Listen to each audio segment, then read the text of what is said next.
as super hosts, as Airbnb hosts, our responsibility is to our guests to make sure that you give them the best type of quality, that make sure you're on time. Like these are things that I believe in, and I'm not gonna, throw those away from guest to guest. You know what I mean? So, but at the same time, this person is still a guest of mine. So I had to problem solve and try to figure out how I can make this work. So what I ended up telling them was,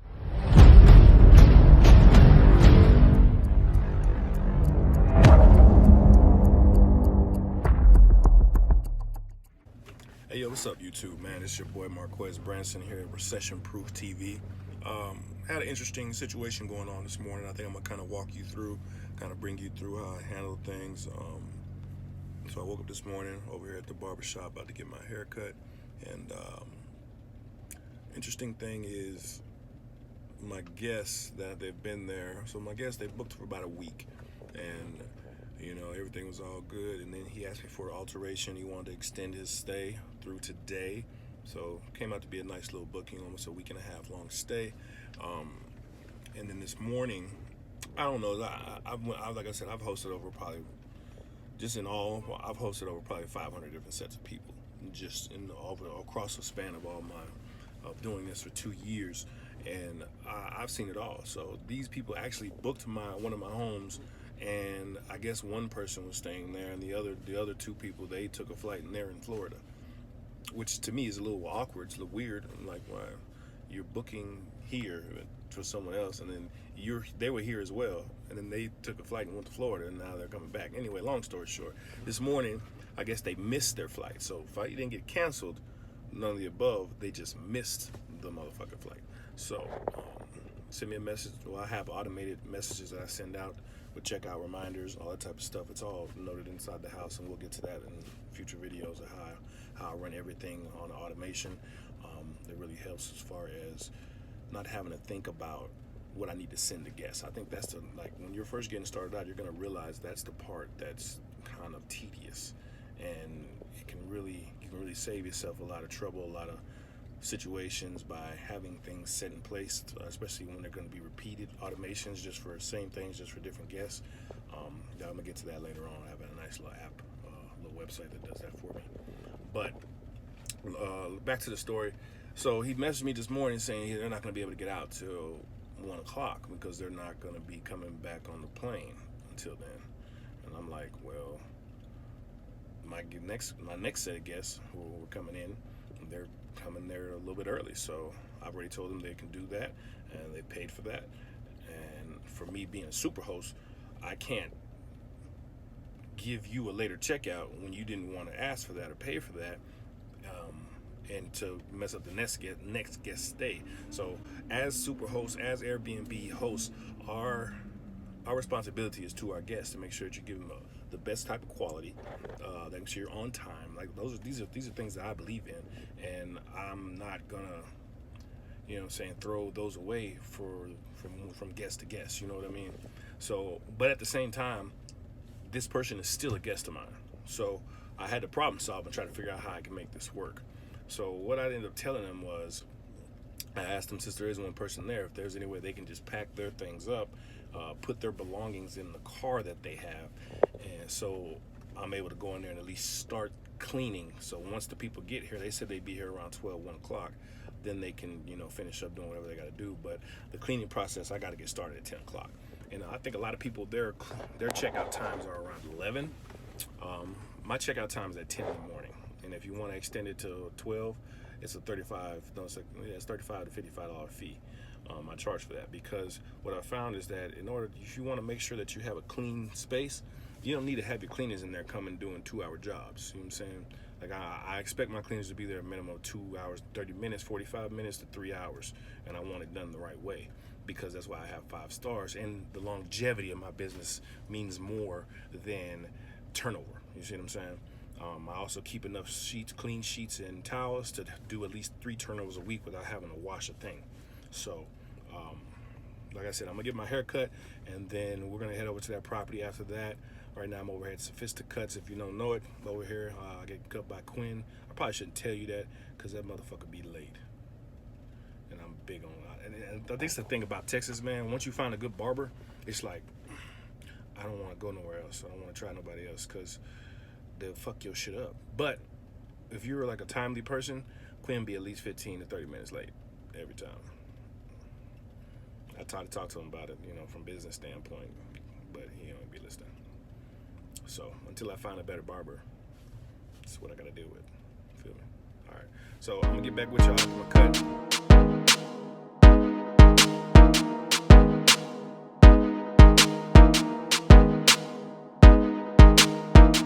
Alright, just left the barber shop looking real fresh. So headed back over there to the property. I gotta drop these off, and I'm also doing cleaning today. I'm actually gonna be getting a new property next month around my birthday, the 14th, down there in South Dallas. And I usually like to stick to 3 bedrooms, 2 bathrooms, or any more, like 2, either 3 threes, something like that. 3 beds, 3 baths, anywhere. Because with the 3 bedrooms, I kind of hit a sweet spot.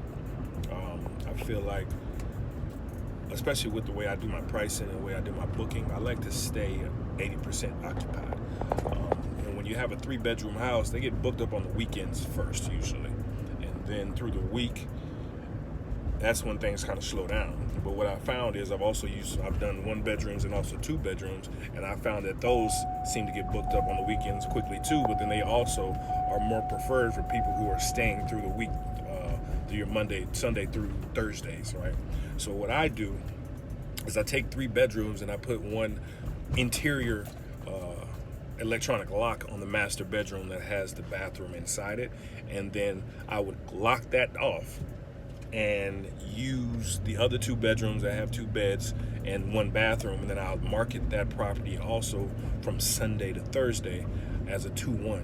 So that gets those days in between filled, because believe it or not, your weekends are what pay for all the expenses.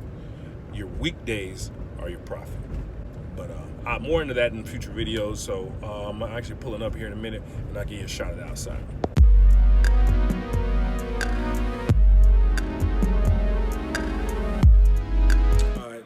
All right, so we in here at the property, cleaning up, me and my business partner, my boss D-Way right here, man. And I mean, like I said, when you're cleaning up your properties, you're gonna find all kind of shit. And tis the season for tamales. Crazy. But so the property that I got, still of a property, I got 2 properties sitting right next to each other. And like I said, I kind of gave you the rundown of the guests on this side, but the guest on the other side, he tried to run a fast one on me. He did. He told me he had 3 guests coming. That's what he booked for. And me, I charge a certain amount of money for all guests. I charge like $35 for any more guests after 6. My guy pulled up with 11. So I'm messaging him on the app and all that sort of thing, trying to see what's going on. He's kind of dodging me a little bit. Little does he know that after he leaves, so I'm not gonna message him or just try to get into too much detail about it, because I've already sent the messages about it in the message thread. I told him, if you have more than people than you actually put when you first book, go ahead and update that before you check in, because I do charge per person type of rate. He kind of disregarded that. So after he checks out and I get a good review, then I've kind of messaged him back and forth a little bit so he can try to show his fault in the message thread. So when I do talk to Airbnb, they'll pay me for those people that he has. I have Ring cameras. I'm also give y'all a shot of that, and I'll be able to show you how many people are in. So check it out. Here they are in the backyard. So there should only really be about 4 cars tops, but they have this 5th one, and they had 2 other ones. A couple people came in on Ubers. They just doing the most. So these 3 spots are reserved, and I have a diagram for both properties that tells you exactly where you can park, and they're not adhering to that. So, like I said, it's gonna be a situation. So, almost done, finished cleaning up and everything. Got a little hungry. I'm gonna walk over here to Pot 5 and get me some pizza. But just some random thoughts, man. I gotta, as I'm learning more and more, like I said, I got 3 properties right now. I'm about to expand to 4 next month. I'm trying to get to 6 by the end of the year. And then, like I said, my homeboy, he's gonna partner with me on the next one. So just trying to learn how the structure is going to go. So I'm gonna meet with my accountant next month when I get ready to do my taxes for 2019, and just kind of talk to her, kind of get what's the best way to go about it, the best way for me to really structure that, so I'm making sure that I'm getting the most benefits from the tax purposes when I get ready to file for next year. So just random thoughts, man. It's a beautiful day outside, a little chilly. Let me throw this hood on. And like I said, I'm close over here, University of Texas Arlington. Just rolling, we just rolling.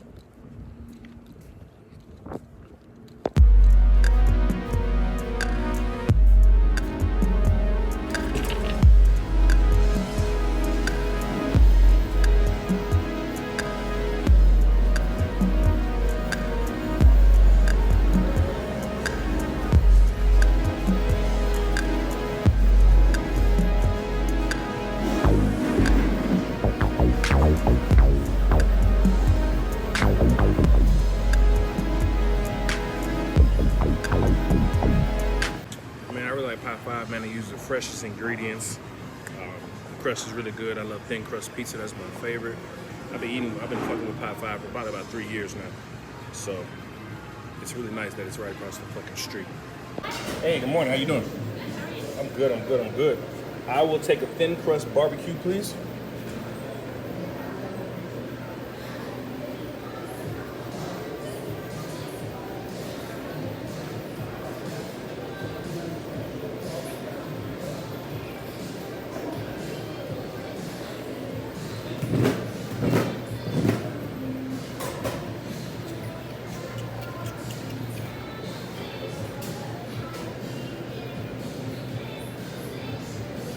Let's start off with pepperoni, please.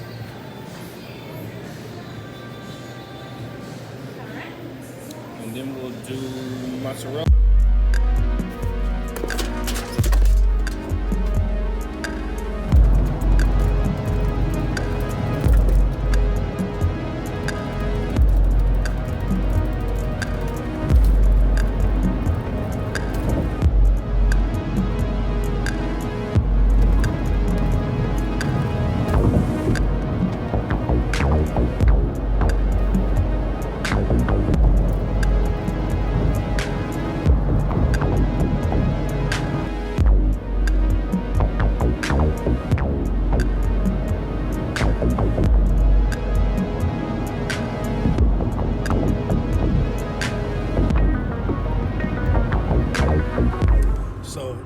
Starting to expand my business down here in this whole South Dallas type of movement. Where we're going now is right below I-20 and 35. 35, if you don't know, is the main road. It's the artery that runs straight to Dallas, up and down, all the way north, comes all the way down to South Dallas, take you to Waco. This South Dallas is going to be majority where a lot of minorities live, basically. But the thing about it is so where minorities live, that means that the rent will be cheaper. And I have a certain type of place that I'm looking for, right? My places need to be upgraded, open concept. They don't have to be just major luxury finishes, but I needed to have a luxury feel when you come into it. So then I'm gonna add my special touch to it, and that'll really, really give it that wow factor that make people want to book with me. So for me, if I can get that, and then also get it at a price that's way more affordable, because in Dallas, so the home that I bought in Dallas, I bought that for appreciation purposes. I'm gonna take out of that too. I'm paying my mortgage anywhere between, mortgage is about $3,000 a month, right? But that property is probably gonna net me close to $8,000 a month. And once I get to this high season, especially when the summer comes and all those type of things. So it justifies that price point as far as what I'm paying monthly. When I come down here to South Dallas, I'm probably going to be able to get this 3-bedroom home for about $1,700 a month. Well, if I can do $4,000, $4,500, $5,000 a month, now it's justifying. I'm looking to make at least $2,000 off of property, and then with what my marketing strategies, my SEO strategies on Airbnb, I'm able to actually hit those price points and maybe even a little bit more. So like I said, stay tuned. We're gonna go head over there to this property. Give you some more shots of the area, and I'll give you a feel of what I'm looking at. So we're down here in South Dallas, man, DeSoto, a neighborhood that I think me and my partner really feel like is really expanding. We think a lot of the movement of just real estate is going to move this way. Kind of just take a look at the neighborhood. This entire block is going to be rentals, which is something that you really just don't even see, especially with houses. So we're going to kind of take over. We're looking at, we want to get a couple of these in this neighborhood. And come on inside, we'll show you what we're thinking about. As you see, nice, beautiful facade on the outside. I love this red brick. Come inside, interior, and then we'll start off with this master bedroom right off the front door. This is a massive bedroom, right? So we'll be able to fit 2 queen-size beds in here easily. I think for this room in this house, it's a 4.2, I believe, 4.2.5 actually. And we should be able to get probably 5 to 6 beds in there. 5 to 6 beds would accommodate 10 to 12 people. I like to give more people more beds and not necessarily have the crazy numbers of people. Let's check the bathroom out. So it's pretty simple in here. I like these type of towels for the rentals. They're easy to clean, easy to keep clean. When your cleaners come through, it's not a hassle. This is easy to clean as well, this material. These countertops here are gonna be from mica. So this is really easy to keep clean, easy to replace. And it's really good with wear and tear. I love that they have this separate spot for the toilet and everything. Gives you that more of that luxury feeling.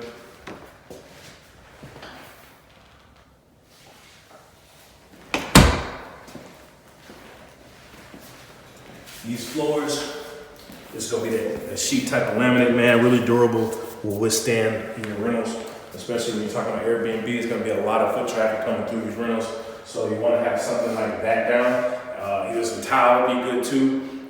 Carpet is not something that I would be looking for inside of something like an Airbnb. It's gonna be too much high traffic, you're gonna have to clean that a lot. So let's check out the kitchen.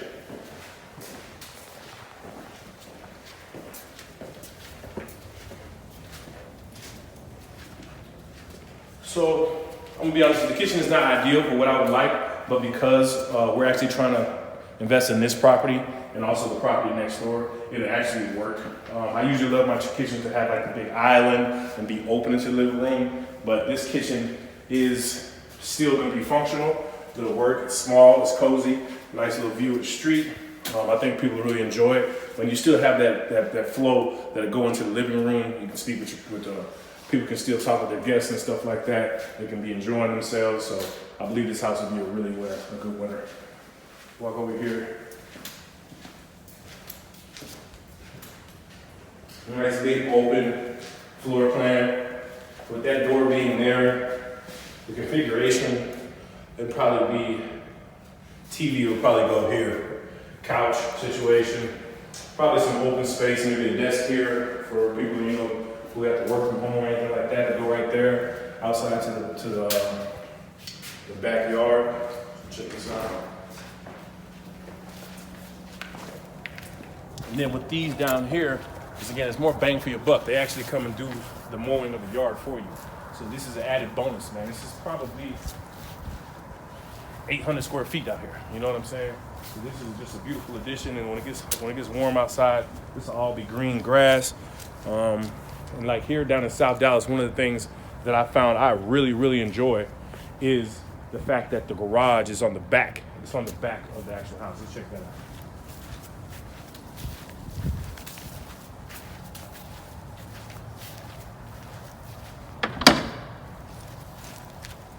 So I've been working with Airbnbs for a minute, and a lot of my troubles and stuff that come with as far as my neighbors and all that sort of thing goes, when people are parking in front of your house, people see a lot of foot traffic coming in and out. Now mind you, whether you can do it in your city particularly, or whether you can't, or whether you're in a certain neighborhood where people just don't want to do it or people get bothered by it, this is the solution. You have your garage on the back, and here in South Dallas, you can take a look around here. This is breezeway that runs behind all the properties. So it's really more of a private entrance. It's something that that you really can't buy. It's hard to find this sort of thing in downtown Dallas, in Arlington, in Grand Prairie even. This is definitely something that I really enjoy. We got the backdrop with just these logs and woods. There's some more houses back that way, but when you come in and pull into here, this feels like it's yours, and that's the feeling that we want our guests to have as soon as they pull up.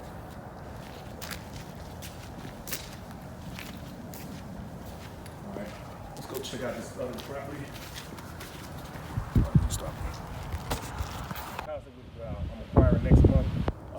We're gonna try to put this house, and I want to get this house as well, so we can use both of these, have them really close to each other. Our cleaners, it'll be easy for them to get to it. Let's go check this one out.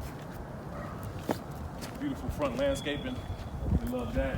And then I'm a big fan of the one-stories. I love one-story houses. I feel like it's more of a homey feel. Not have to worry about the steps and all that jazz there. Let's check this one out. Nice whitewash on the brick. So we got this is about 9-foot ceilings here. I'm about 6'4". But again, this is kind of the layout that I really like. So open kitchen, open to the dining room, open to your living room. It's easy to really configure this and make this feel very luxurious because of all the space. You can hear the echo, you know what I'm saying? So it'd be easy to throw an accent wall up here and really trick this out. Check out the master bedroom.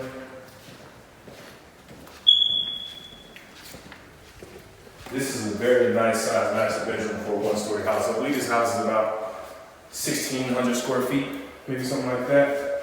But I believe you still be able to fit two beds in here. Probably throw one in this corner and probably be able to throw another one somewhere over here. But we try to fit 2 beds in this room. This is a 3-2, so we probably can fit 5 beds in all. That's also another thing I told you. I'm gonna show you a strategy to where you can get your occupancy up as far as the home as a whole by breaking down, like a lot of people break it down by bedroom, private bedrooms. I saw that strategy didn't really work the best for me. What I'm thinking about is taking a 3-2 and making a 2-1, and then making that rent off of that, because some people travel with a lot less people, looking for something that's a cheaper option, and you can also gather that pool of people along with your bigger groups, and that's where you're gonna be able to make your money. Let's check this bathroom out. So, looks like somebody been in here working. I'm gonna come and fix that. But I mean, I wish they would have had another sink, but one sink works. Same tile. This is very builder's grade type of stuff tile, but they put a nice little addition in here. You can put your soap and everything up here. That's a little bit of an upgrade, but other than that, this would be easy to clean, easy to keep up. Nice size closet. Not a lot of people on Airbnb really use the closet, but it's just something nice that you can add to. Tell them that you have. Increase your prices a little bit because of that.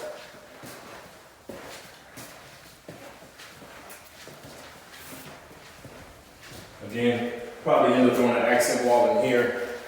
Either this one or that one. I'll probably do the one really kind of brighter. Kind of add some color to this space. Because with these gray type of floors, there's a bunch of pops that you can add that will really bring everything together.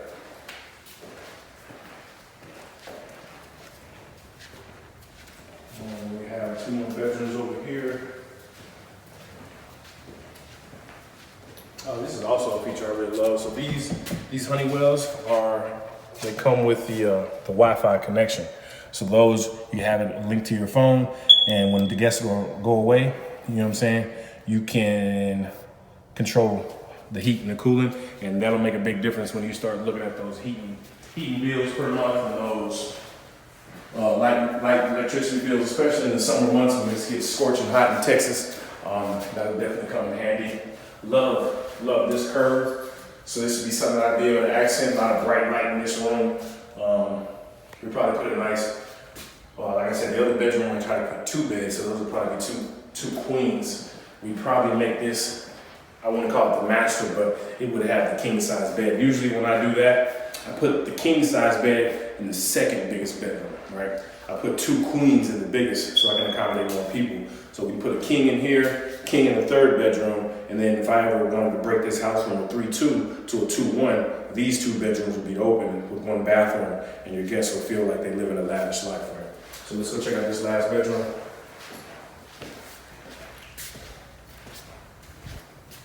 Okay, so it's pretty standard size bedroom. This would fit a queen size bed. couple of side tables, and that'll be pretty much all you would need in here.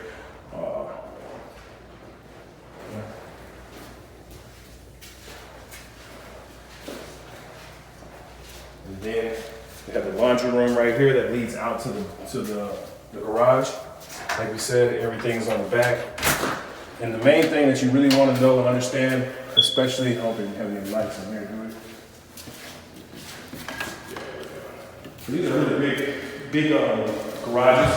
And one thing, just a small thing, something that I really love is this insert. We'll get a shot of this. You see this insert here? So the cars will pull up to right around here. And then for me, I use these storage cabinets I get from Lowe's to handle all as far as bedding, as far as paper goods, as far as cleaning supplies.